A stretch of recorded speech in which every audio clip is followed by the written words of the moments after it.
how do you determine, with your experience now and everything, all the work that you've done on yourself professionally as a leader, and all the different changes you've made, even with the clients that you now work with, how do you determine the health of a culture or lack thereof? Well, I would say you determine if the teams are in this mindset of inward, like an inward mindset, or if they're operating with the outward mindset, which goes back to my example. Are they all about themselves and their success and protecting themselves, or are they all about an outward mindset where they operate more with a curiosity and a support in a supportive environment? So you can tell right away if a culture, so every company is going to have a lot of stress. They're going to be fast paced. There's going to be a lot of changes to the product or to the marketing campaigns. That's a given. But are those teams operating as one team, or are they operating in silos? And that's how you determine if the culture is healthy or not. I see.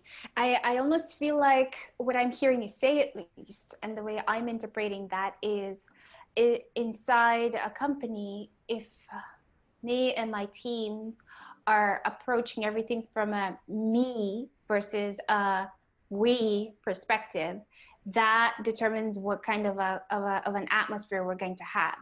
Mm-hmm, mm-hmm. Is that so? You're saying that part of that diagnosis, if I'm a leader that's leading this kind of team, is to observe the approach that we're all taking, especially in stressful situations. Mm-hmm. Yeah, let me describe this a little bit differently to you. Maybe this makes more sense. There's this great paradox where, as humans and as employees, we have this need to be seen, to be validated, to be understood. We want to be justified with how we think things should be done. But in order to not feel that negative emotion of maybe disappointment in case that validation doesn't happen, we subconsciously choose to put up this armor.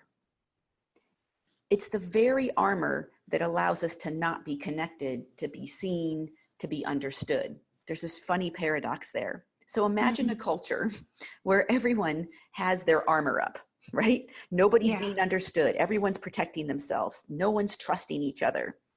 No conflicts can be resolved when everyone thinks they're right.